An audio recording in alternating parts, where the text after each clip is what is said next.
farmaajo ayaa salaada jimcaha dadka kula dukaday masjidka isbahaysiga islaamka ee magaalada Muqdisho sida uu ku soo waramayo wariyaheena Cabdicaziz Cabdullaahi Riyali madaxweynaha jamhuuriyadda federaalka Soomaaliya Maxamed Cabdullaahi Farmaajo oo salaadii jimcaha maanta masjidka isbahaysiga kula dukaday qeybaha bulshada ayaa sheegay in Soomaaliya lagu calaamadeeyay dal fuqaraa أمان أنا هين تاسنا أي تاي لبض الشيء يقولون دن كانوا شاء مدعونا سيدو كلا وحوصوا هذا القاضي وركي بيتس هاوس وتلمامي إن اللي يقول لا يدد أن وحبق قلب سنة سقوا تلمامي إن فالكاس ويا يمد أن هناك سنين.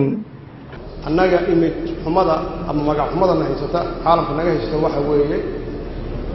والله يقانا صوماليا أنه إله نقول مستحيل ضد المسلمين وإسلامنا نهي ضد وضد شيئنا نهي waxaan ugu calaamadeeyay inaan nahay dal aan nabad ahayn oo aan amni lahayn iyo dad fuqara ah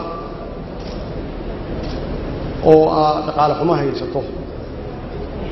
waana labada ugu xun ee ka soo horjeeda nolosha bini'aadamka maxaa noo keenay marka arrintaas waxaa noo keenay xaqiiqiyan waxaa loo baahan ilaahay inaan noqono ilaahay inaan ku xamdi noqono waxa uu na siiyey haddaynan ku sidaad ogtihiin doraad dad masaakiin oo meel ka qaxweynayo oo waqti ramadaan ku jira yaa dad sheeganaya magac diin ku socda waxay laayeen wax alla wixii meesha joogay caruur ahaa gabdha ahaa duqay ahaa oo meesha ku afuraya maxay galabsadeen maxay geysteen dadkaasi waxaa lagu laayay magac muslim yaa lagu laayay muslimkee weeye kan qaba in dadka la laayo in naf la xalaalaysto diintee qabta waxyaabahaas waxay ka mid tahay waxyaabaha magac xumada iyo sharaf xumada noo keenaya oo caalamka noo tusaya inaan nahay dad bahalla ah